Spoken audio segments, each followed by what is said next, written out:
1년부터 2002, 3년이 지나면 아무리 해도 이제 2004년이나 5년, 6년, 그러니까 제가 결혼하기 전이다 이 이야기를 하고 싶은 건데요. 예. 제가 결혼하기도 전이고 뭐 출산과도 전혀 관계가 없는데 제가 이 영화를 왜 봤지 아무리 생각해도 또 이유가 떠오르질 않는 거예요. 예. 출산과 불임과 출산에 대한 영화라는데. 예. 그렇다고 제가 딱히 뭐 이성재라는 배우를 좋아하는 것도 아니고 고소영이라는 배우도 뭐 별로 제가 좋아하는 배우는 아니라서 아무튼 왜 이 영화를 봤을까 이 고민을 좀 하다가 아무튼 이 영화를 제가 봤습니다. 그리고 매우 많은 감동을 받았고, 예, 우리의 용어로, 우리 여러분과 저만이 아는 용어로 이야기를 하면 은혜를 많이 받았죠. 예. 이 영화의 대략적인 줄거리를 간단하게 말씀드리면 이렇습니다. 이 영화의 주인공인 이성재와 고소영은 대학 캠퍼스에서부터 만나서 결혼한 부부인데요. 각자의 전문적인 직업도 가지고 있고 잘 나가는 이제 다들 인텔리였죠. 그리고 부부 사이도 매우 좋은 참 괜찮은 부부입니다. 그런데 이 부부에게 한 가지 문제가 있어요. 예, 아이가 생기지 않는 것입니다. 불임이었던 거죠. 이 문제로 수년간 고민하며 온갖 방법을 다 써봅니다. 하지만 그래도 아이가 생기지 않습니다. 그래서 반쯤 포기하며 야, 이제는 더 이상 해볼 게 없구나 이렇게 포기하며 살아가던 어느 날 기적과 같은 일이 벌어지게 됩니다. 이 고소영이 임신을 하게 된 거죠. 그때부터 이 부부는 지극정성으로 이 복중에 있는 아이를 돌보기 시작합니다. 좋은 음식을 먹고 아이에게 좋은 운동을 하고 태교 음악을 듣고 태교 활동을 하고 이 부부가 가진 모든 것을 다 동원해 가지고 이 아이가 건강하게 잘 자라고 잘 태어날 수 있도록 돌보기 시작하는 것이죠. 그런데 아이가 엄마 뱃속에서 자라던 어느 날 이 부부는 정기 검진을 하던 의사로부터 청천벽력 같은 소식을 접하게 됩니다. 이 아이에게 뇌가 없다는 거예요. 예, 의학명으로 치면 문해증이라고 합니다. 아시는 것 같은데, 예, 문해증이라고 하는 병이에요. 그리고 이렇게 문해증으로 태어나는 아기는 대부분 사산, 죽은 채로 태어나거나 살아남아도 하루를 넘기지 못하고 그 생활을 마감하게 된다는 소식을 듣습니다. 뭐 특별한 케이스로 일주일이나 30일, 의학상으로는 일주일이나 30일 정도와 같이 오래 사는 경우도 있긴 하지만 결국 어떻게 됩니까? 예, 죽는다는 거죠. 그래서 의사가 이 부부에게 조언을 합니다. 뭐라고 조언할까요? 예, 낙태를 하는 게 좋을 것 같습니다. 어차피 태어나도 죽을 아이고 그 아이가 태어나서 눈앞에서 죽는 아이를 본다는 것, 그것 큰 고통일 텐데 차라리 복중에 있을 때 이 아이를 일찍 보내주는 게 어떻겠냐 이렇게 조언을 하죠. 이 부부가 여러 가지로 많은 고민을 합니다. 주변 사람들의 많은 이야기도 듣게 되지요. 만약 그 아이를 낳았을 경우 그 아이를 계속해서 복중에서 키우는 경우 뭐 많은 이야기를 듣게 됩니다. 결국 이 부부가 어떻게 결정을 했을까요? 예, 아이를 낳기로 결정을 하죠. 이 아이가 자신들에게 주신 선물이기에 단 하루를 살더라도 그 하루를 함께 하더라도 이 아이를 낳고 이 아이를 사랑하기로 결단을 하고 이 아이를 낳기로 결정을 합니다.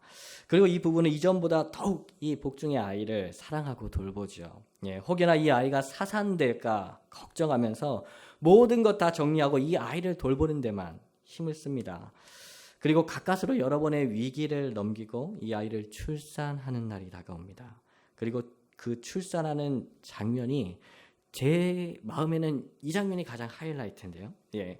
고소영이 그 아이를 병원에서 이 산모인 고소영이 그 아이를 병원에서 여러 의료진들의 도움을 받아서 가까스로 그 아이가 생명을 가진 채로 출산을 하게 되죠. 그런데 그 아이를 출산하자마자 이 아이 아빠인 이성재가 어딘가 열심히 뛰어가는 장면이 나옵니다. 그리고 이 뇌가 없이 태어난 아이 가쁜 숨을 겨우 몰아쉬면서 겨우 그 생을 붙잡고 있는 그 아이를 안고 있는 그 아이 엄마 고소영, 그 아이와 그 엄마에게 종이 한 장을 들고 나타나요. 그리고 그 종이를 그 엄마에게 딱 보여줍니다. 이 종이가 주민등록등본이에요. 아이의 이름이 기록되어 있고 아이의 주민등록 번호가 기록되어 있고 그 아이가 이 부부의 딸입니다 라고 기재가 되어 있는 주민등록 등본을 들고 나타나는 겁니다. 아이 아빠는 있는 힘을 다해서 그 아이가 살아있는 동안 인근 동사무소로 막 쫓아가가지고 그 아이가 이 부부의 아이라는 것을 법적으로 확정하고 법적으로 결정을 짓고 왔던 것이라는 것이죠. 그리고 이 아이에게 부모가 있다는 것, 그리고 단 하루를 살아도 이 아이는 이 부부의 딸로 살았습니다 라는 그것을 온 세상에 법적으로 확실하게 증명하고 왔던 것입니다.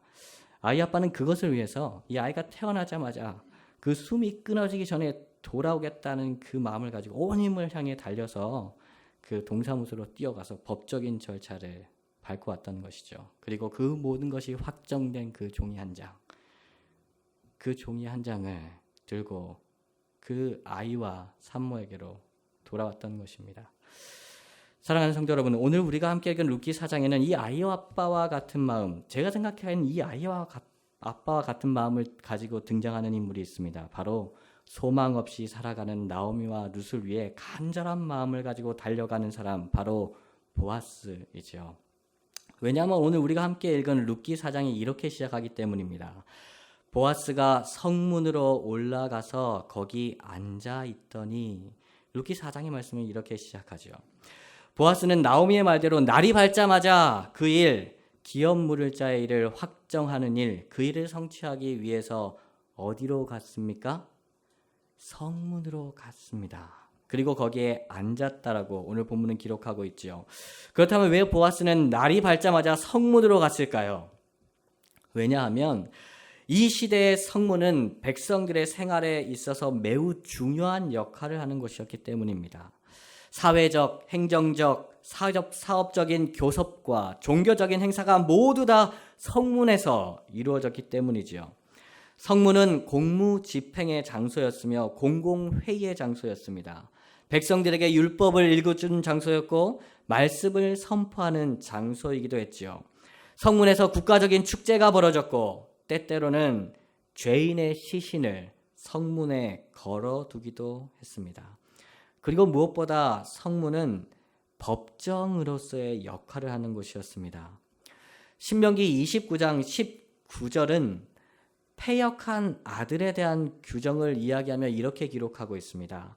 그의 부모가 그를, 패역한 아들을 끌고 성문에 이르러 그 성읍 장로들에게 나아가서, 무슨 말씀입니까? 성문에 나아가서 장로들에게 재판을 받았다, 이야기를 하는 것입니다. 신명기 22장 15절 또한 순결에 대한 규정을 이야기하며 이렇게 기록하고 있죠. 그 처녀의 부모가 그 처녀의 처녀인 표를 얻어가지고 그 성문 장로들에게 가서, 또다시 성문으로 가서 장로들에게 재판을 받는다, 이 이야기를 기록하고 있는 것이죠. 이렇게 성문은 법정, 재판소의 역할을 하는 곳이었습니다. 그러니까 보아스가 아침 일찍 성문에 올라가서 앉았다는 말씀, 무슨 말씀입니까? 이 일, 기업 물을 자를 확정해주는 이 일을 더 이상 시시비비가 없도록 법적으로 온전히 마무리 짓겠다는 의도로 성문으로 올라갔다는 것이죠. 성읍의 모든 백성들이 알 수 있도록 이 일을 법적으로 확실히 마무리 짓겠다는 목적을 가지고 보아스는 성문으로 올라갔던 것입니다. 소망 없는 나오미와 룻, 이 가정을 위해서 이 기업 물을 자의 일을 완벽하게 마무리 짓기 위해서 보아스는 이른 아침부터 성문에 올라가서 그곳에 앉았던 것이죠. 하지만 사랑하는 성도 여러분, 이 기업 물을 자를 확정하는 일이 보아스만 있다고 되는 일입니까? 아니지요. 보아스만 있다고 해서 되는 일이 아닙니다. 왜냐하면 보아스가 지난밤 룻기 3장에서 룻에게 이야기한 대로 보아스보다 더 가까운 친족, 보아스보다 먼저 기업 물을 자의 권리를 가진 사람이 함께 있어야 하기 때문입니다. 그렇다면 이제 그 사람을 찾아와야 하는 일이 이어져야 한다는 것이죠. 사랑하는 성도 여러분, 오늘 같으면 카톡 날리면 됩니다. 문자 보내면 되죠. 전화 걸면 됩니다. 근데 이 당시에는 아무것도 없습니다. 그 사람을 수소문해서 찾는 방법밖에 없죠. 그렇다면 그 사람을 찾아와야 하는 일 어떻게 이어질까요? 그런데 놀랍게도 오늘 본문은 이렇게 이어지죠. 보아스가 1절에 살펴보면 보아스가 성문으로 올라가서 거기 앉아 있더니 마침 보아스가 말하던 기업 물을 자가 지나가는지라. 여기에서 마침이라고 번역된 히브리어 단어는 히네라는 단어인데요. 이 단어의 의미는 보라, 이런 뜻입니다. 보라. 감탄의 의미를 가진 보라 라는 단어죠. 그러니까 이 희네라는 단어를 이 단어의 성격에 맞게 앞에 말씀을 풀어서 말씀드리면 이렇게 되는 것입니다. 이른 아침 보아스가 성문에 올라가서 성문에 앉았습니다. 그리고 주위를 둘러보는데 저기 봐! 내가 말한 그 기업 물자가 지나가는군. 와! 성문 앞을 지나가는 수많은 사람들 중에 보아스가 마침 그 성문을 지나가는 그 기업 물자를 보았다라는 것입니다. 보아스가 성문에 앉아 주위를 둘러보다 우연히 자신이 말했던 그 기업 물자를 보고 감탄하며 말하는 것이죠. 봐! 내가 말했던 그 사람, 내가 찾아야 하는 그 사람이 바로 저기 지나가고 있군. 사랑하는 성도 여러분, 그런데 이 동일한 단어가, 이 희네라는 단어가 이미 우리가 살펴본 룻기 2장에도 쓰였다는 사실을 아십니까? 2장 4절 말씀인데요. 2장 4절 말씀에는 이렇게 기록되어 있습니다. 마침 보아스가 베들레헴에서부터 와서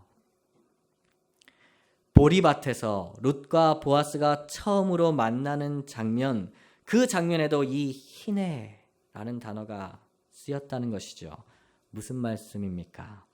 룻과 보아스가 보리밭에서 만난 것이 하나님의 선하신 인도하심으로 말미암아 이루어졌던 것처럼 보아스가 그 기업 물자를 본 것도, 그 사람을 성문에서 발견하게 된 것도 하나님의 선하신 인도하심으로, 사람이 보기에는 마침이고 사람이 보기에는 우연이고 사람이 보기에는 뭔가 잘 들어맞아 들어가는 것 같은 기분 좋은, 그저 럭키요 행운 같은 일인 것처럼 보이지만 실제로는 하나님의 선하심 인도하심 가운데 이루어진 일이다, 이것을 말씀하는 것이죠.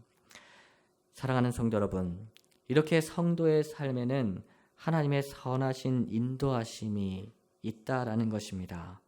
성도가 하나님의 말씀을 따라 보리밭에 이삭을 주우러 나아가고, 성도가 하나님의 말씀을 따라 기업 물자를 찾기 위해 성문으로 올라갈 때 희네의 은혜, 보라, 하나님께서 나를 위해 예비하신 것이 있구나, 감격하며 감탄하는 그러한 은혜가 있다라는 것이죠.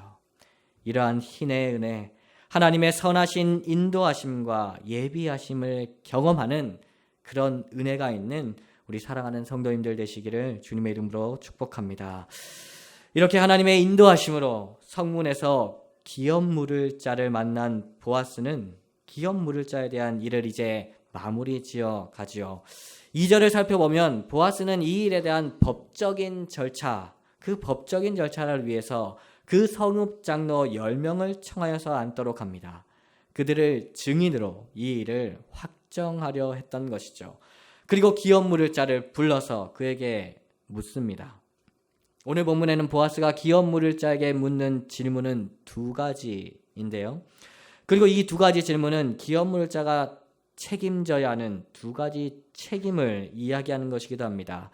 우리 먼저 3절과 4절 말씀을 다 같이 읽겠습니다. 룻기 4장 3절 4절 다 같이 한 목소리로 읽겠습니다. 시작. 보아스가 돌아온 나오미가 우리 형제 엘리멜렉의 소유지를 팔려함으로 내가 여기 앉은 이들과 내 백성의 장로들 앞에서 그것을 사라고 내게 말하여 알게 하려 하였노라. 만일 내가 물으려면 물으려니와 만일 내가 물으지 아니하려거든 내게 구하여 알게 하라. 내 다음은 나요 그 외에는 물을 자가 없느니라 하니 그가 이르되 내가 물으리라 하는지라. 아멘. 먼저 보아스는 이렇게 묻습니다. 모압 지방에서 돌아온 나오미가 우리 형제 엘리멜렉의 소유지를 팔려고 하니, 그 땅을 팔려고 하니, 그 기업을 팔려고 하니 네가 그것을 살 것이냐? 먼저 보아스는 땅에 대한 이야기, 기업에 대한 질문을 하는 것이죠. 엘리멜렉의 소유지로 있었던 땅, 아마도 모압으로 이주하기 위해 이미 다른 사람에게 팔아버린 그 땅을 사라는 말입니다. 이것은 단지 무언가를 사서 소유하는 것, 그것을 의미하는 것은 아닙니다.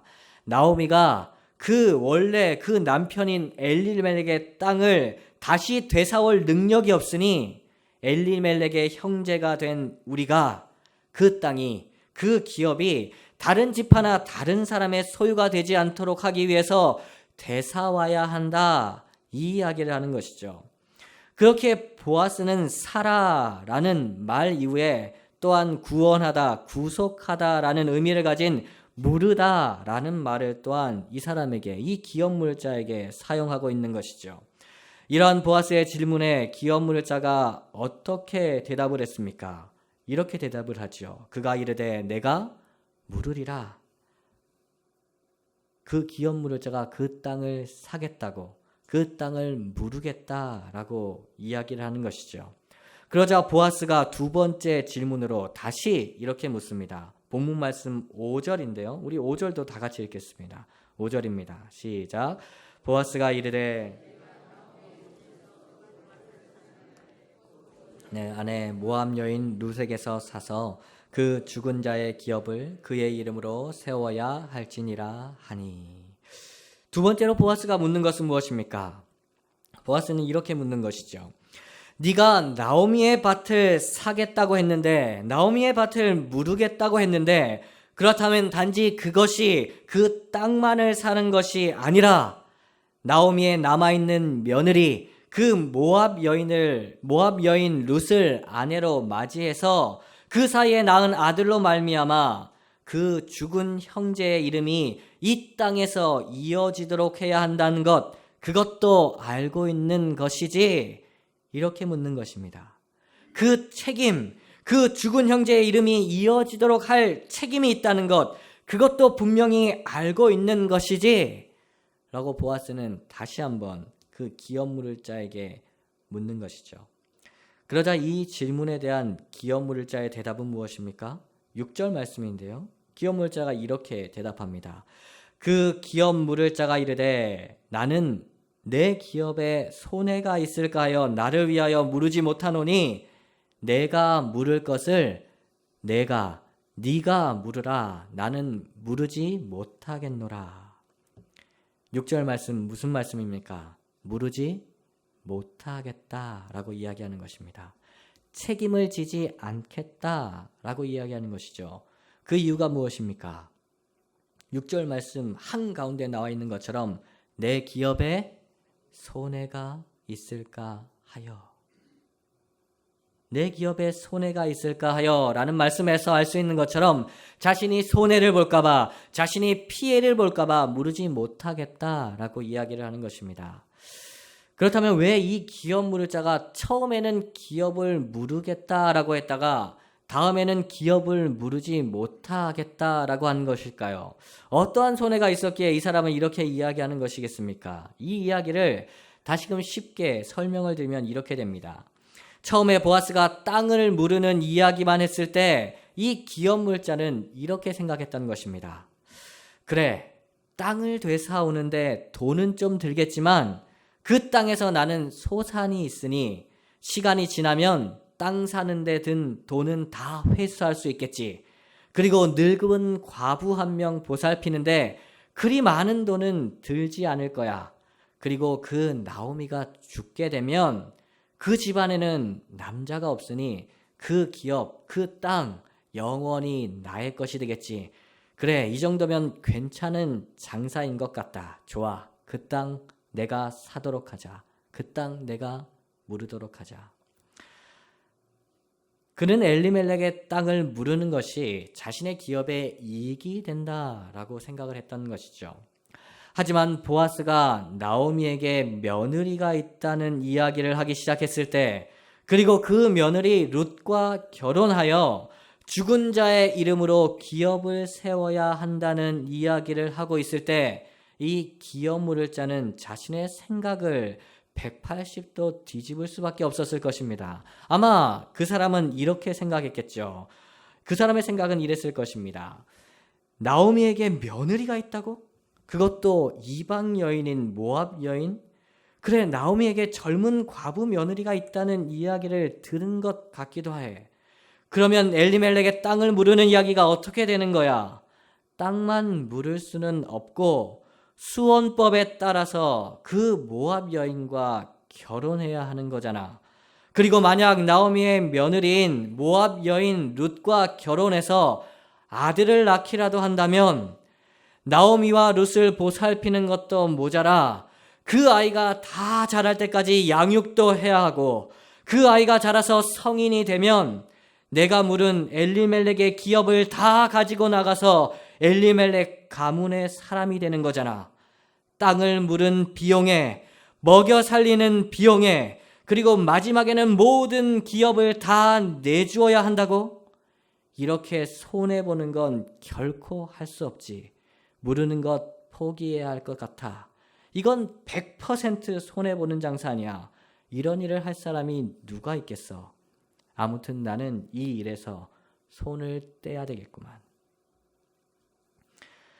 그는 결국 기업 물을 자의 책임을 지는 것이 손해만 보는 장사인 것을 깨닫고 기업 물자의 책임을 감당하지 않기로 결정을 한 것이지요. 그리고 이어지는 7절에서 9절 말씀에서 이 기업 물을 자는 그 당시 무르는 일과 교환하는 일의 전례를 따라서 자신의 신을 벗어줌으로써 이 기업 물을 자의 책임이 보아스에게 넘어갔음을 확증해 줍니다. 모든 장로들과 백성들 앞에서 자신의 신을 벗어줌으로써 이 기업 물을 자의 책임이 보아스에게 넘어갔음을 확정해 주는 것이죠. 그의 신을 받아든 기업 물자였던 먼저 기업 물자였던 그 사람의 신발을 받아든 기업 물자의 책임과 권리를 확정받은 보아스는 어떻게 이야기합니까? 우리 본문 말씀 9절과 10절을 다 같이 읽겠습니다. 본문 말씀 9절과 10절입니다. 다 같이 읽겠습니다. 시작. 보아스가 장로들과 모든 백성에게 이르되 내가 엘리멜렉과 기련과 말론에게 있던 모든 것을 나오미의 손에서 산 일에 너희가 오늘 증인이 되었고 또 말론의 아내 모압 여인 룻을 사서 나의 아내로 맞이하고 그 죽은 자의 기업을 그의 이름으로 세워 그의 이름이 그의 형제 중과 그곳 성문에서 끊어지지 아니하게 하매 너희가 오늘 증인이 되었느니라 하니. 보아스는 성문에 모인 모든 사람들을 증인으로 삼고 확실한 자신의 책임에 대해서 선언을 합니다. 모든 것을 나오미의 손에서 살 것이며 나오미의 손에 있어야 할 모든 것들을 내가 다 사서 물을 것입니다 라고 보아스는 이야기하지요. 그리고 모압 여인 룻을 아내로 맞이하여 죽은 자의 기업을 그 이름으로 세울 것입니다 라고 보아스는 모든 백성과 장로들 앞에서 이 선언을 하는 것입니다. 무슨 말씀입니까? 모든 손해를 감수하고서라도 엘리멜렉의 기업을 물으겠다라는 것입니다. 모든 손해를 감수하고서라도 엘리멜렉의 가문이 끊어지지 않게 해서 그 이름을 세우겠다, 그 가문을 세워주겠다라고 보아스는 이야기를 하는 것이죠. 이 보아스의 희생적인 선언 이후에 이 일의 증인이 된 성문에 모인 장로들과 백성들은 보아스와 룻을 축복합니다. 하나님의 말씀대로 인애를 베푼 두 사람, 보아스와 룻이 이루는 가정을 축복하는 것이죠. 11절과 12절을 살펴보면 세 가지의 축복이 나오는데요. 먼저 첫 번째는 11절 상반절 말씀에 기록되어 있습니다. 이러한 축복이 나옵니다. 이스라엘의 집을 세운 라헬과 레아 두 사람과 같게 하시고. 무슨 말씀입니까? 이 축복은 한 민족을 이룰 만큼 많은 후손을 두게 되기를 축복하는 축복인 것입니다. 두 번째는 11절 하반절의 말씀에 기록되어 있는데요. 이렇게 기록되어 있죠. 내가 에브랏에서 유력하고 베들레헴에서 유명하게 하시기를 원하며. 무슨 말씀입니까? 보아스와 룻이 이룬 가정이 그 가문이 에브랏에서 그리고 베들레헴에서 유력하며 유명한 가문이 되기를 축복하고 있다라는 것이죠. 마지막 세 번째는 12절 말씀에 기록되어 있는데요. 이렇게 기록되어 있죠. 내 집이 다말이 유다에게 낳아준 베레스의 집과 같게 하시기를 원하노라. 베레스가 이방 여인인 다말에 의해 태어나 유다 지파의 유력한 자가 되었듯이 보아스 또한 유다 지파에서 유력한 자가 되기를, 으뜸되는 자가 되기를 축복한다라는 것입니다. 그런데 사랑하는 성도 여러분, 놀라운 것은 이 장로들과 백성들이 빌어둔 축복이 언제 이루어지는가라는 것입니다. 우리 13절 말씀과 17절 말씀을 다 같이 읽도록 하겠습니다. 13절과 17절입니다. 우리 13절부터 읽겠습니다. 13절입니다. 시작. 이에 보아스가 룻을 맞이하여 아내로 삼고 그에게 들어갔더니 여호와께서 그에게 임신하게 하심으로 그가 아들을 낳은지라. 아멘. 다음으로 17절 말씀입니다. 17절도 다 같이 읽겠습니다. 시작. 그의 이웃 여인들이 태어났다 하여 그의 이름을 오벳이라 하였는데 그는 다윗의 아버지인 이새의 아버지였더라. 13절은 이렇게 이야기합니다. 여호와께서 그에게 임신하게 하심으로 라고 말입니다. 룻이 임신하여 아들을 낳은 것이 여호와 하나님께서 역사하셨기 때문이다 라는 말씀이죠. 사랑하는 성도 여러분, 룻은 젊은 여인이었습니다. 가임기의 여성이었죠. 그가 임신한 것 어찌 보면 당연한 것일 수 있습니다. 그런데 왜 여기에서 여호와께서 임신하게 하심으로 라는 말씀이 기록된 것일까요? 사랑하는 성도 여러분, 룻기 1장의 말씀을 잠시 기억해 보십시오. 모압 지방에서 룻은 엘리멜렉이 죽고 그 남편이 죽기까지 그 10년이라는 시간 동안 자녀를 낳지 못한 여인이었습니다. 룻은 모압 지방에 있을 때 10년 동안이나 자녀를 낳지 못한 불임의 여인이었다라는 것이죠. 룻은 말론에게서 10년 동안이나 아이를 낳지 못한 여자였다라는 것입니다. 불임의 여인이었다는 말씀이죠. 그런 그녀가 여호와께서 임신하게 하심으로 보아스와 합하여 아들을 낳았던 것이죠. 하나님께서 그 가정에 룻에게 은혜를 베풀어 주셨다라는 것입니다. 그들을 축복하셨다라는 말씀이죠. 하지만 사랑하는 성도 여러분, 이 하나님의 은혜와 축복은 단지 아들 하나 얻는 것에서 그치지 않습니다. 이 아들을 통해서 누가 태어났다라고 오늘 본문은 기록하고 있습니까? 17절 말씀이죠. 그의 이름은 오벳이라 하였는데 그는 다윗의 아버지인 이새의 아버지였더라. 그 아들을 통해서 이새가 태어났고 그 아들 이새를 통해서 다윗이 태어났다라고 오늘 말씀은 기록하죠. 그리고 다윗을 통해서 어떤 일이 일어납니까? 장로들과 백성들이 보아스와 룻의 가정에 했던 축복, 그 축복이 다 이루어지는 것입니다. 장로들과 백성들이 첫 번째 했던 축복이 어떻게 이루어집니까? 라헬과 레아를 통해서 이스라엘의 집이 세워진 것과는 비교할 수 없는 하나의 왕조가 생겨나게 되죠. 다윗의 왕조가 이루어지는 것입니다. 두 번째 축복도 이루어집니다. 사무엘상 17장 12절 말씀에는 이렇게 기록되어 있습니다. 다윗은 유다 베들레헴 에브랏 사람 이세라 하는 자의 아들이었는데, 에브랏이 나오고 베들레헴이 나옵니다. 무슨 말입니까? 에브랏에서 유력하여졌다, 베들레헴에서 유명하여졌다. 이 이야기를 사무엘상 17장 12절 말씀이 기록하고 있는 것이죠. 마지막 세 번째 축복은 마태복음 1장에 기록된 족보를 통해서 이루어졌음을 알 수 있습니다. 마태복음 1장의 족보에는 여러 이름들이 나옵니다. 그 중에 살펴보면 어떤 이름이 있습니까? 유다가 있습니다. 베레스가 있고 보아스가 있고 오벳이 있고 다윗이 있습니다. 그리스도가 메시아가 태어나는 족보에 베레스의 계보를 따라 보아스가 들어있고 오벳이 들어있으며 다윗이 들어있다라는 것이죠. 보아스를 통해 이룬 가정이 유다의 집안에서 베레스의 집으로 이어져서 그리스도가 메시아가 태어나는 가정이 되었다. 이 이야기를 하는 것입니다. 베레스의 집과 같이 유다의 가정 가운데 유력한 자로 이 보아스가 세워졌다라는 것이죠.